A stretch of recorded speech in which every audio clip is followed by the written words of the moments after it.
Eh bien, écoute, bonjour Hervé. Salut, mon petit. Comment tu vas? D'abord, dans cette Personnellement, période, ça va pas mal. bon, dans cette période un peu compliquée, difficile. Alors, j'ai envie de te cuisiner un petit peu. Bon, d'abord, tu vas nous parler un petit peu de ton dernier ouvrage. Moi, j'ai bien compris que tu avais, été encore travaillé par la situation politique ambiante et que tu étais toujours aussi optimiste. Voilà. Qu'est-ce que tu peux nous dire un petit peu Non, de ce qui t'a motivé pour l'écrire d'abord? Parce qu'en plus, c'est un livre ce de qui, SF, le deuxième que tu ouais, fais. ce qui m'a motivé, c'était le déclencheur, c'était la pandémie de Covid. Ouais. Et ça a été les sensations très fortes que je suis pas le seul d'ailleurs, Oui, à oui. avoir éprouvé avec les confinements. Enfin, le premier surtout, ces rues vides, puis cet état de stupéfaction, de sidération dans lequel on a été nombreux à se trouver. Euh, Parce on savait rien de cette maladie, on ne savait pas du tout ce que ça allait donner. Et puis, les images qui nous parvenaient à la télé, par les médias, c'était quand même des images d'apocalypse. C'est-à-dire qu'on voyait je me rappelle le nord de l'Italie, du côté de Padoue, complètement ravagé par l'épidémie, des camions militaires transportant les corps. New York, avec des camions réfrigérés pour stocker les cadavres à la sortie des hôpitaux. Des photos aériennes montrant en Amérique latine des hectares travaillés à la pelleteuse pour creuser les tombes. On en était là quand même pendant les premiers mois, les trois premiers mois, les 2 premiers mois. Et là, j'ai dit, j'aime beaucoup les histoires post-apocalyptiques, mais en fiction, cinéma, j'adore ça. Parce que ça laisse à penser, ça laisse à rêver, à cauchemarder, à tout ce qu'on veut, mais ça met dans les personnages de fiction, ça les met dans des situations absolument inédites et ça les teste et comment est-ce qu'ils peuvent réagir. Voilà. J'adore ça. Et là, je me dis, mais cette fois-ci, on y est. Et comme il y a longtemps que j'avais envie de faire ce genre de travail, j'ai dit, ce coup-ci, j'y vais. Si je ne le fais pas maintenant, je ne le ferai jamais. Surtout que bon, j'ai plus 20 ans, donc il faut quand même que je pense à, à prioriser mes projets. Donc j'ai écrit, voilà. Et donc, c'est l'histoire. J'ai tâché de faire ça de la façon la plus crédible possible. Donc, je pars effectivement dans les années 50, 2050, d'un effondrement électrique, panne généralisée. Donc, tout étant connecté, aussi bien les sources d'énergie que les appareils, ben, tout s'arrête. Il y a déjà dans mon histoire, il y a déjà des pannes, mais sauf qu'elles reviennent, l'électricité est rétablie, puis il y a des coupures pour économiser l'énergie, il y a des coupures journalières programmées, mais là, ça ne revient pas. Et le chaos s'installe assez vite, Mhm. dans la mesure où tout ce qui est l'appareil d'État, tous les petits services publics, étant eux aussi connectés, s'effondrent. Donc, on se retrouve face à des situations qu'on connaît dans certains pays très, très pauvres, très chaotiques. J'en parlais une fois avec un journaliste, par exemple, ce qui se passe à Haïti, Mhm. où l'État n'existe, où l'État n'existe plus, et où, d'un coup, ben, c'est la loi du plus fort, ce sont les bandes armées qui prennent le dessus. Et là, c'est un petit peu ce que j'ai imaginé.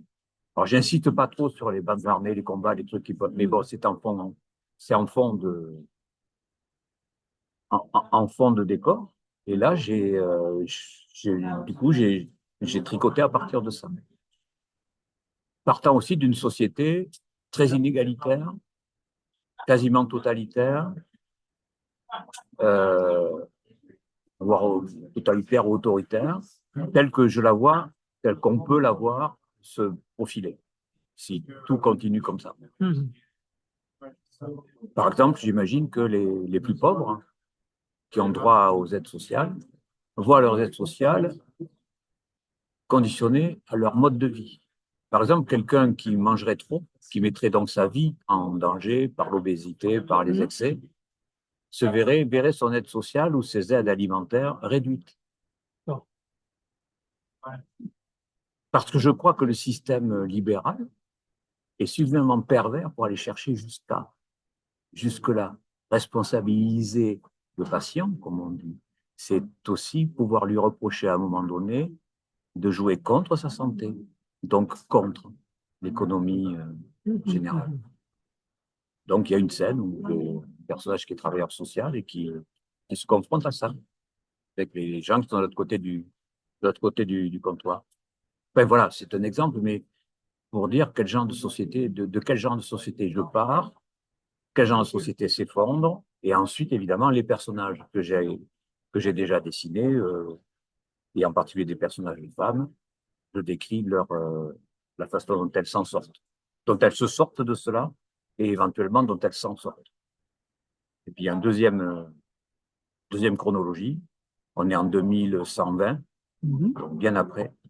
Et là, vraiment, là, l'espèce humaine a à peu près disparu, en tout cas dans sa très très large majorité. Et là, on a un groupe je m'intéresse à un groupe de survivants, ils sont 4. Une mère, sa fille, un père, son fils. Ils cohabitent comme ils peuvent, ils sont attaqués par des rôdeurs. Ces rôdeurs s'en prennent violemment à eux, je ne peux pas en raconter plus. Et après, ils se battent contre eux, ils ont des armes, hein, quand même. Et après quoi, ils se lancent à leur poursuite pour se venger. Et donc, après, je raconte le parcours de ces 4-là à la poursuite de leurs agresseurs. Ils se sont comportés de façon assez barbare. Et tout ce qu'ils vont rencontrer sur leur territoire, ça va témoigner de l'état dans lequel se trouve le monde. Le monde et ces quelques communautés de survivants, parce qu'évidemment, il y a des communautés de survivants qui sont elles-mêmes, ces communautés, des constructions politiques. Il y a une communauté militaro-religieuse, à mi-chemin entre l'intégrisme catholique et l'intégrisme de Daesh. Il y a une autre communauté que je mets en scène, mais dans une autre perspective, qui est une autre communauté que je qualifierais d'idéal. C'est une communauté égalitaire, libertaire, à chacun selon ses mérites, etc. Tranquille, quoi. Mais qui elle-même est en guerre contre les religieux. Enfin, bon, tout un tas de trucs. J'essaye d'imaginer comme ça des utopies, des contre-utopies. Alors, je le fais de façon, j'espère, la plus légère possible. Il ne s'agit pas d'écrire un traité politique, ça reste un roman d'aventure. Donc, il y a de l'action, il y a des combats, il y a de l'amour, il y a tout ce qui fait vivre les êtres humains, quoi. Et puis voilà, c'est ça ce roman. Et j'ai mis toutes mes. Probablement un des romans que j'ai écrits où j'ai mis le plus de choses qui m'étaient chères, qui me terrifiaient, et j'ai mis un temps fou, des mois et des mois avant de sortir de ce livre, avant de pouvoir me remettre à écrire autre chose. Donc, vraiment, c'est la première fois que ça m'arrive. En général, comment te dire ça, je, j'attaque un livre sur l'autre. En général, j'ai déjà pris des notes sur le suivant, et puis quelques semaines de décantation, hop, je repars. Là, des mois et des mois. S'il m'a fallu au moins 6 mois pour me dire, allez, j'avais l'impression que tout ce que je pourrais écrire désormais était totalement anodin ou superflu. Estimant que pour moi, pour moi, ça me paraissait comme le livre le plus important que j'avais fait. Je n'ai pas dit que c'est le meilleur, j'ai dit le plus important, en tout cas, dans ce que j'avais pu y mettre sentimentalement, affectivement plutôt, politiquement. Et voilà. Et pour revenir un petit peu bon, sur des livres plus anciens, mais qui, à mon avis, ont compté certainement dans ta vie d'écrivain, tout ce que tu as écrit autour de la Révolution, ou pendant la Révolution française, qu'est-ce que c'est qui t'avait motivé pour revisiter un petit peu? C'est pas pendant la Révolution française, c'est pendant la Commune de Paris. Pendant la Commune de Paris, excuse-moi. Tout à fait. Non, la Commune de Paris, c'est un vieux truc, c'est que j'avais 15 ans lors du centenaire, Ouais. 1971. J'étais au lycée, j'étais à Nantes, comme on pouvait l'être à l'époque, à 15 ans, 15-16 ans. C'était en 71, donc au lycée Montaigne, et il y avait des Mao, il y avait des Trotsky, il y avait nous, des Anards, des branleurs. Et je me rappelle on avait placardé le foyer des élèves avait été placardé d'affiches commémorant mémoire à la Commune de Paris. Et puis voilà, j'étais inculte totalement, j'étais simplement indigné, révolté, j'espère qu'on peut l'être à 15 ans, 16 ans, quoi. Si on n'est pas à cet âge-là, autant crever tout de suite. Et voilà, j'ai fait ça, et c'est resté un vieux souvenir. Mais j'en étais resté un peu à l'imagerie d'Épinal. J'avais pas du tout creusé, moi, le truc. La Commune de Paris, c'était pour moi un des phares du mouvement ouvrier, des révoltes, des insurrections. Bon, c'était mon camp. Puis voilà, petit à petit, puis la culture aidant, l'âge aidant, tout Mhm. ça, je me suis renseigné un peu plus. Et puis, un jour, Jean Vautrin écrit Le Cri du peuple. Mhm. Et j'avais une grande admiration pour Jean Vautrin.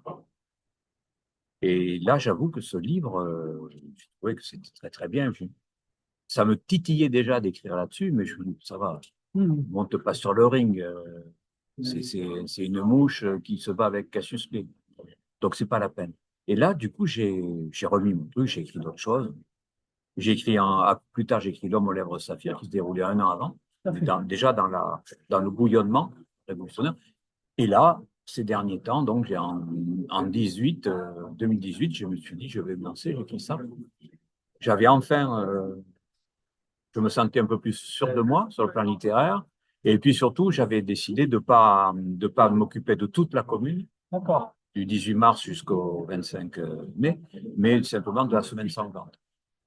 Et en plus, ça correspond à un état d'analyse politique où j'étais, où je suis encore, et qui m'a été inspiré par le philosophe marxiste Daniel Ben Saïd, qui a écrit un livre qui est sûrement pour moi un des grands, grands livres politiques que j'ai lu ces pas, 30 Mhm. dernières années, qui s'appelle le Paris mélancolique, et qui explique que, voilà, la révolution,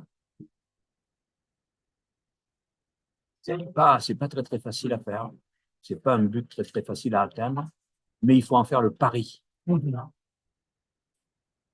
Un peu comme Pascal, le philosophe, faisait le pari de l'existence de Dieu, Mhm. en disant c'est pas sûr. Mais si on ne fait pas le pari de son existence, donc plus rien n'a de signification. Je trouvais ça génial que Daniel Ben Saïd, fondateur de la Ligue communiste, Absolument. euh, Un grand philosophe. grand philosophe de la Ligue communiste, puis du NPA, enfin, bon, un type pour qui j'avais une énorme. Est-ce qu'il y a présent, parce qu'il il a aussi un carnet de chèques, je pense, dans son sac. Est-ce que vous prenez les cartes bancaires par téléphone? Non, non, j'ai pas ça. Mais Non, alors, mais je t'inquiète vais prendre ça. Non, mais je vais prendre ça. Et de toute façon, on va se voir. tout à fait. Ok, Voilà. pas de souci. Pas de problème, t'inquiète pas. Merci beaucoup. Désolé. Donc, j'avais une grande admiration, je répète, une grande admiration pour lui. Et il disait que ce pari est un pari mélancolique. Mhm. Parce que entre le souhaitable et le possible, le réalisable, Mhm. il y a cette incertitude-là. Et cette incertitude-là, cet écart qui peut être aussi bien un écart psychologique qu'un écart historique, c'est un écart pendant lequel ne se passe rien que des défaites. Et quand on accumule comme ça les défaites révolutionnaires, les défaites du mouvement ouvrier, il y a ce sentiment de tristesse, de mélancolie. D'accord. Et mais il dit, c'est pas une mélancolie stérile, c'est une mélancolie qui, au contraire, pousse à, à, à la vaincre. Il faut lutter contre cette mélancolie, mais sachant que c'est un moteur auxiliaire Mhm. de l'action révolutionnaire. Je résume très grossièrement, mais c'est à peu près l'idée. C'est un livre immense, hein. C'est un livre immense. En plus, Ben Saïd était un bel écrivain. Il y a le style, puis il va chercher ses références dans la littérature, dans la poésie. Il va chercher Charles Péguy. J'étais resté à Péguy, le patriote. Or, il va chercher les écrits socialistes de Péguy avant la guerre de 14. Mhm. C'est un utopiste de haut vol, Péguy. Je ne connaissais pas ça du tout. J'ai appris par Ben Saïd. Enfin bref. Et donc, la semaine sanglante, parce que je voulais décrire la mélancolie, la tristesse et le courage de ceux qui se battent, qui continuent de se battre alors que tout est perdu. Dans le bouquin, quand commence le roman, on sait déjà que c'est foutu parce que je débute au moment où les Versaillais entrent dans Paris. Et les Versaillais, c'est 60 000 hommes contre à peu près 15 à 20 000 communards maximum. Tant dire que c'est plié. Les Prussiens ont déjà passé des pactes avec Thiers et les Versaillais pour encercler la commune. C'est foutu. Ils le savent tous mes personnages, tous le savent, et ils continuent. Ils se battent jusqu'au dernier. Et ça m'a intéressé de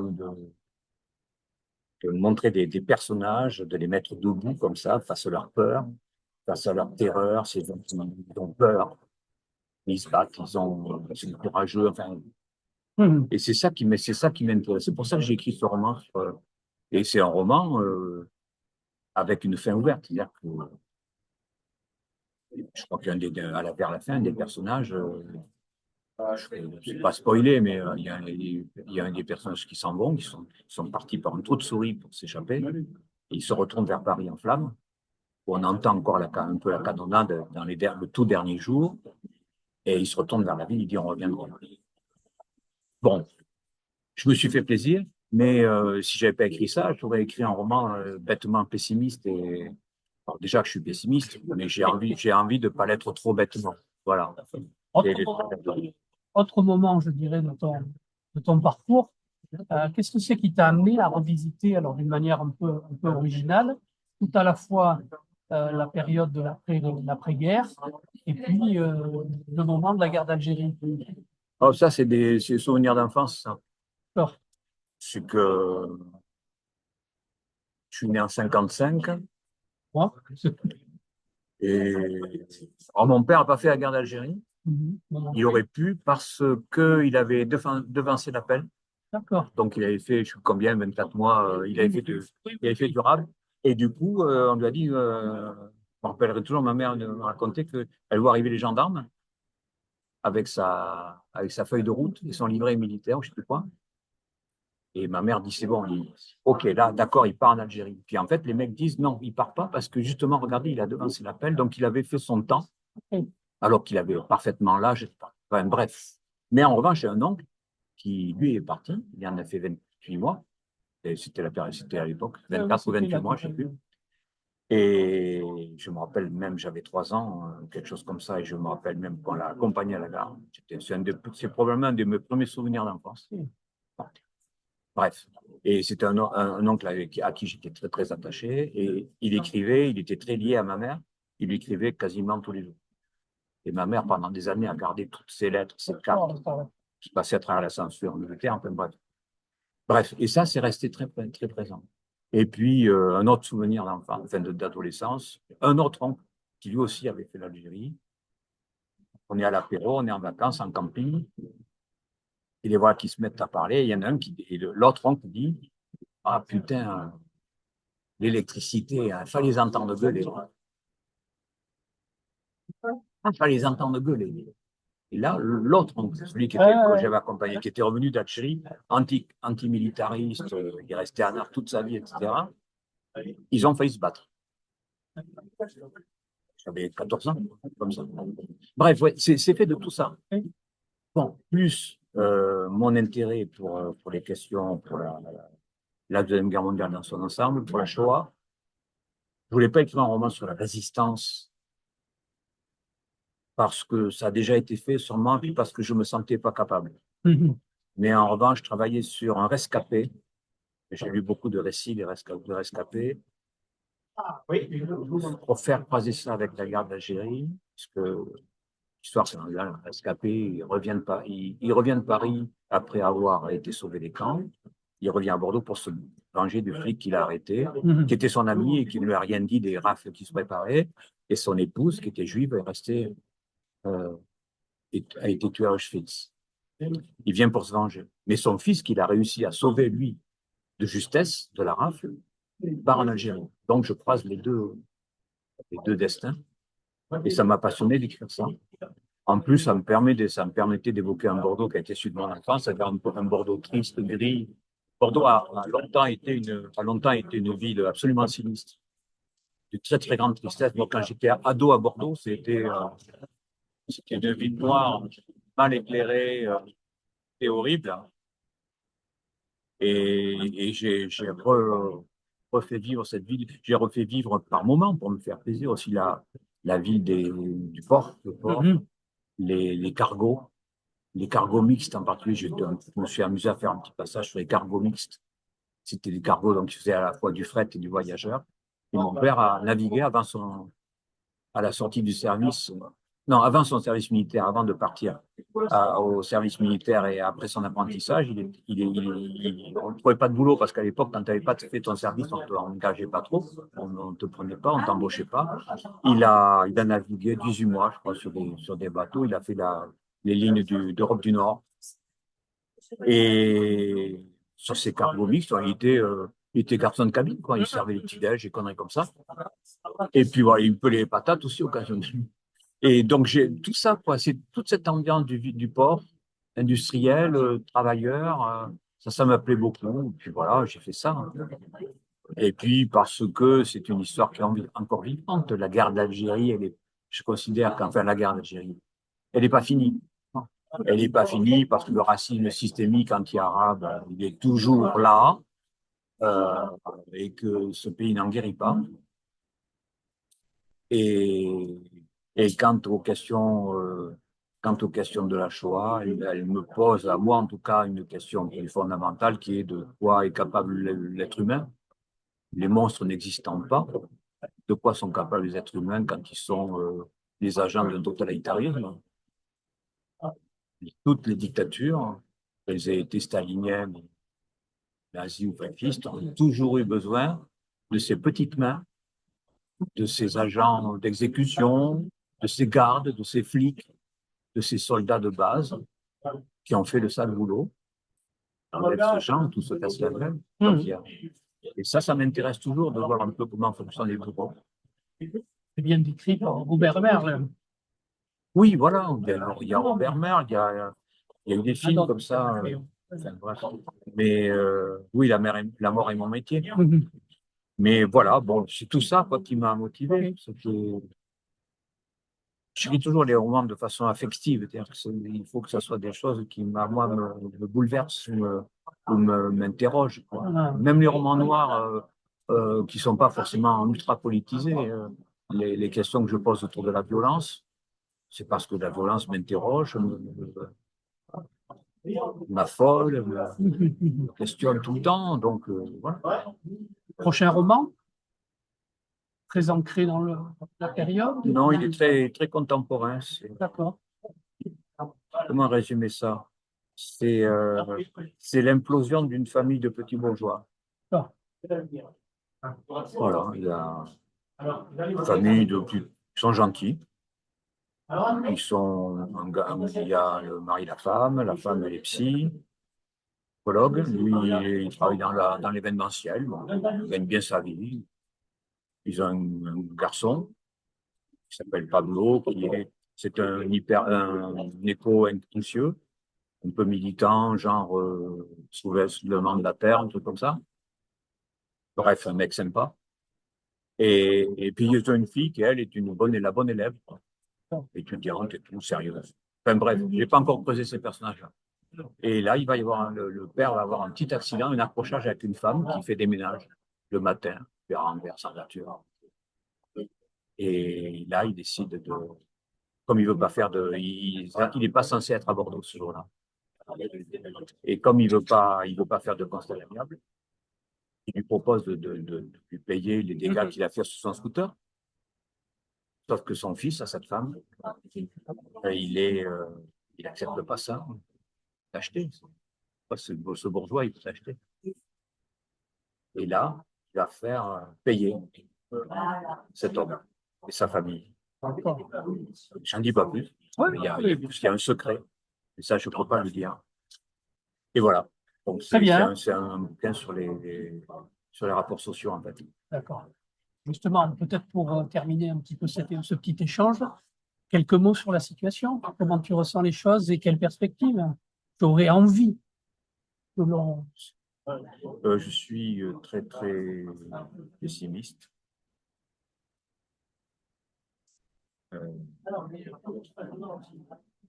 Je crois qu'on a perdu beaucoup de temps et que le temps nous est compté.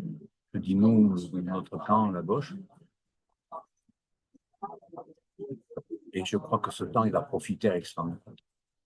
Elle est en avance sur nous dans sa conquête des esprits. Alors, je dis pas que la bataille idéologique, en plus, je ne peux plus supporter ces mots-là. Pas que la bataille idéologique a été perdue, je crois que c'est eux qui l'ont gagnée. Et qui l'ont gagnée, c'est la fausse monnaie. C'est des gens qui distribuent la fausse monnaie à d'autres à une population qui. Parce que le reste est démonétisé. Comment dire? Ouais, ce sont des faux monnaies. Je crois qu'on peut appeler ça comme ça. Et ça marche. Pour l'instant. Si tout continue comme ça. Alors, je mets tout un tas de conditionnels parce que, voilà, je ne veux pas fermer non plus la discussion. Mais je crois qu'effectivement, la gauche a perdu beaucoup de temps en bisbille, en polémique, en s'arracher la gueule. Et d'un autre côté et de l'autre, on ne fera pas choisir un parti, une organisation plutôt qu'une autre. De toute façon, moi, mes origines, j'ai été longtemps militant à la Ligue communiste. Donc, ma vision, c'est une vision plutôt anti-autoritaire, anti-stalinienne, pour le dire vite, et maintenant ultra-unitaire. Je crois qu'il faut que la seule chose qui compte, c'est l'unité de programme. Ça n'empêche pas les divergences, évidemment, mais de programme, de vision. Et en plus, tout à l'heure, on s'est rencontrés, on discutait du Front populaire, de l'ancien Front populaire qui a mis 2 ans à se construire. Il s'est construit sous la pression après les manifestations des ligues du 6 février 1934. Sauf que les ligues ne représentaient pas un danger. Elles ont eu un push qui n'avait aucune chance.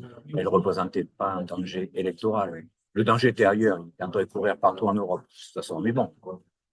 Oui, ça a permis cette parenthèse qui a été le Front populaire. Mais là, je crois que les 2 ans, on les a pas. D'accord, on nous parle de 27. Et je crois que, sincèrement, je crois que Macron n'ira pas au bout de son mandat. Il va arriver à une impasse institutionnelle, il ne pourra plus s'en sortir. Il s'est pris dans son propre piège.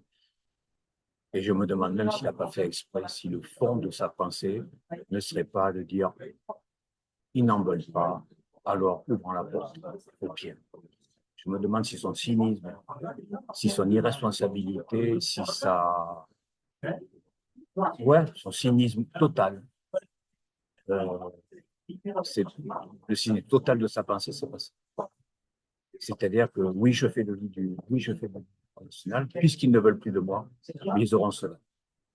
Enfin, moi, perso, je le vois comme ça. Après, c'est peut-être des considérations de crétins, d'écriveurs de romans, mais.